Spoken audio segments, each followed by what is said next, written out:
You're watching MMA Oddsbreaker. I'm Frank Trigg. That's Cole Miller.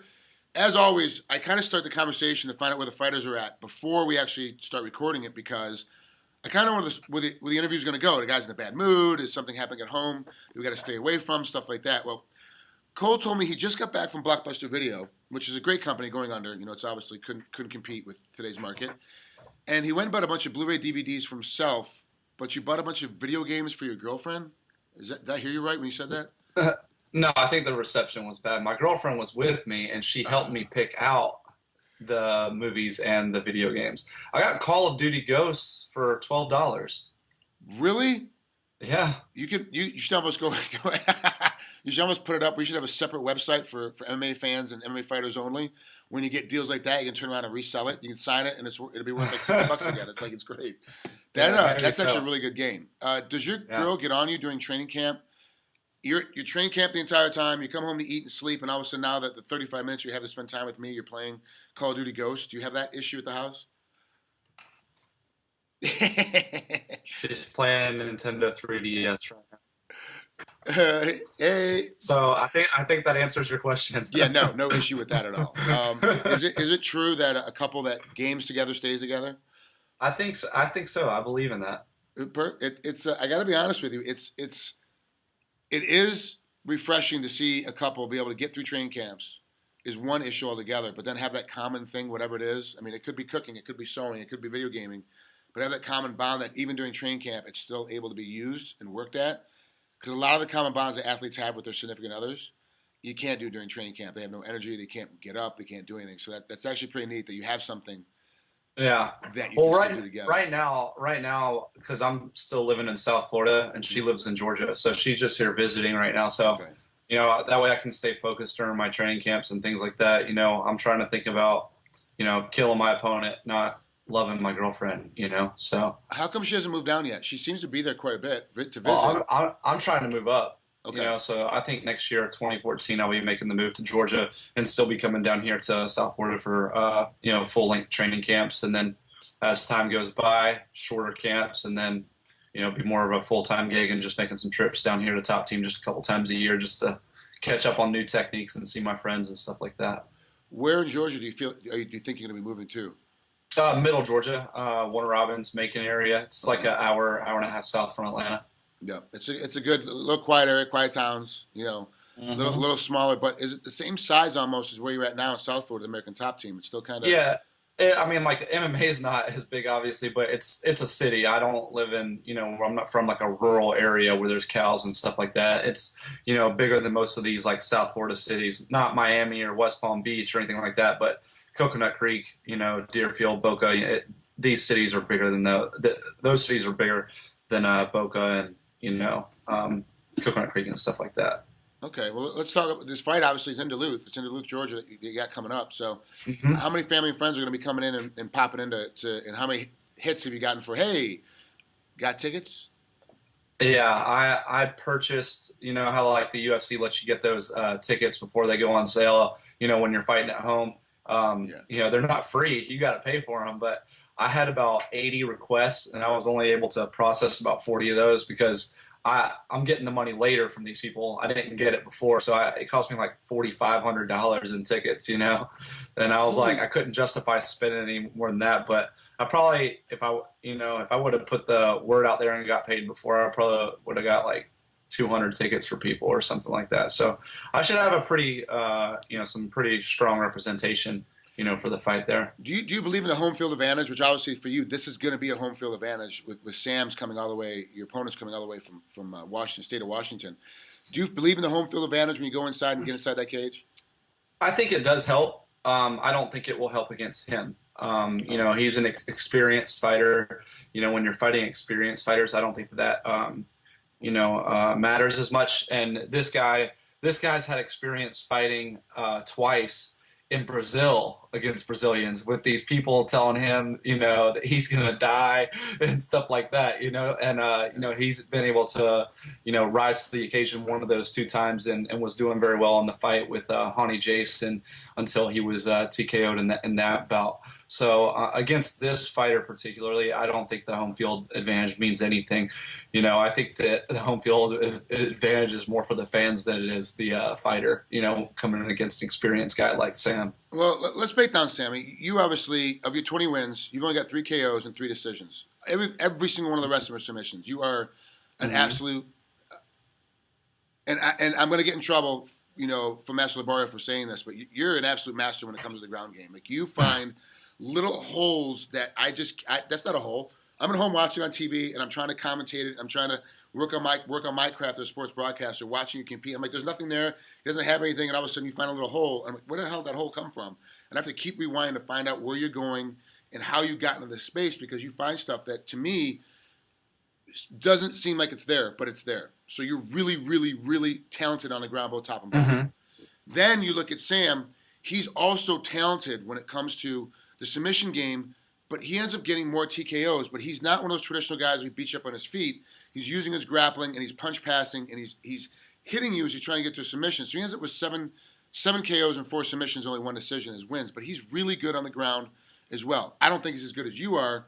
Technical jits, technical grappling, but he uses his hand speed and his hand game to get to his submission spaces. Did you have to train specifically with somebody in this training camp to go, okay, in this position I'm going to get hit as I'm trying to reach for something, and I got to figure out how not to get tagged as I'm looking for my submission position? Yeah, I think that that kind of plays into my game, how I've been training for the past several years. Most of my opponents have not been, I would say, pure jiu-jitsu practitioners. They've been very good on the ground. The guys that I fought, like George Gurgel and Bart Palashevsky were both Brazilian jiu-jitsu black belts, as well as Andy Wang at the times that I had fought them. So that's only 3 guys, that I've fought really that were, polished in that Brazilian jiu-jitsu aspect. But the rest of them seem to be, the more modern MMA style, which involves more ground and pound and things like that. Are usually trying to do ground and pound, and then as a fighter tends to fade, they might take advantage of a motion to take the back or pass or something like that. So I think that it kind of just helps in general. That's how I've been training for fights for the past several years, is this style that Sam brings to the table on the ground. So it wasn't so much the hand speed or having to worry about ground and pound instead of jiu-jitsu, because that's really what I deal with on a daily basis anyways. But I think the biggest thing I've been most concerned about is the right hand and the power that comes behind it. And he's more of like he's got a little bit of a wrestling background. I'm not sure his level in college, if at all, but I know he wrestled before his past the high school level. But I'm prepared for the punches and the things like that, and I bring that, like what you were saying, that more jiu-jitsu style, especially with the attacks from the bottom, and they don't just stop at submissions, sweeps and back takes and things like that too. So I'm prepared on the ground for Sam. Let's talk about UFC 168. Were you able to watch any of the fights at UFC 168? I only caught I caught the main event, and then I got home late. I drove from Georgia, which is where I was at just for the Christmas. So I just drove down last night. So I got home, and the fights were already over. But I was able to catch the Silva fight, and then I caught the highlights of the rest. I was like fast forwarding through the DVR just to catch Ronda's armbar, Travis Brown's knee to elbows, and I looked up a GIF online of Jim Miller's armbar, which was phenomenal. I got to be honest with you, the GIF doesn't do it justice. I've probably seen, if not the same GIF, probably one of the 7 that are out there.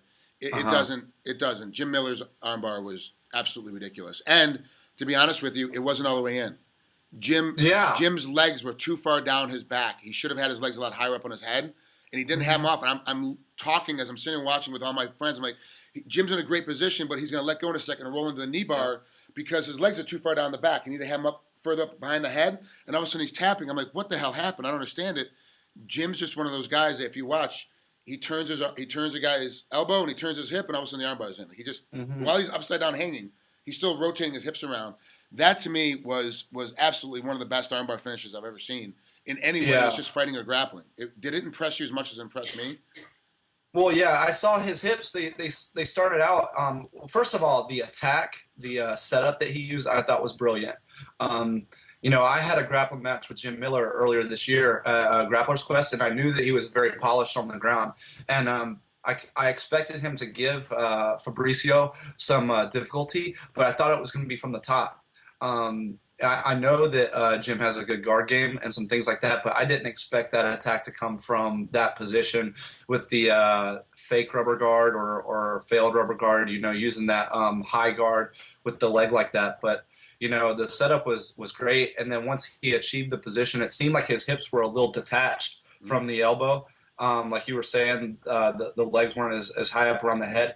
But I saw that he had his feet crossed in the proper position with the leg that's on top of the head being the ankle that was behind, if that makes any sense. Yep. And so I saw that he had the proper position with the ankles crossed. And I was thinking, all right, he can maybe get this from this position. And then when he scooped the leg and then reattached his hand to the wrist, I was like, wow, that was high. That was high level. He amazes me every time I watch him do any kind of grappling, whether it's just drilling or going a small glove kind of lightly tap your opponent partner for the day in the head and then looking for submissions. And he's a lot better at the ground game than people are actually giving him credit for. And he's one of those guys that's always fun to watch fight. And he's gonna he accelerates how our whole game goes. Last question before I let you out of here: the Anderson Silva leg break. Is Anderson Silva done, or do you think he's going to be able to recover from this and come back and fight again? I think that he can recover and come back and fight again, but it's all about him and what he wants to do. Was he already done in his mind coming into this fight? Does he want to do this anymore? Does he not want to go out like that? That's a kind of a crappy way to go out. You know what I'm saying? If it was like one thing where he had a fight of the year and like he lost, but he can go, yeah, I'm happy with that. This is a very scary way to lose, and I think that unless he was already checked out when he came into the fight, that's a real unfortunate way to say goodbye to the sport for him. Not so much for the fans. He's already given us everything he could give. But I could see you as a fighter where that's maybe if you thought that was going to be your last fight, but that's now you want one more, just because you don't want to go out like that. But I think that he, can recover, and we've seen guys recover. Corey Hill had a devastating leg break and fought again. Look at Jose Pele Landy. Remember when he fought Brian Gassaway and had that horrible. I think that one was worse than Anderson's. That's right. I forgot about that one. You're right. Everyone forgets that one because it wasn't a small show, but it was a foreign show. Yeah. And we didn't get to see a lot of that. But I think Pele's leg break against Brian Gassaway was more horrific. And look at him now. Now he's still fighting. So guys can physically come back from these types of devastating fractures to the tibia, but do you want to? Yeah. So. And I can't say one way or another, but physically he can. He just might be checked out. Who knows? Yeah, we'll have to wait and see. They only said it'll be 3 to 6 months before he's fully healed up and be able to start training again. And then, maybe 6 months after that, so we can see him fight. 15 months from now, he could easily be fighting again. And it's a question of, like you said, does he want to? Does he want right. to? So. And for the fight for me was a little anticlimactic. You hate to see a fighter lose like that. Chris deserves to have his hand raised. He used a tactic which, in its pure form, is meant to do that.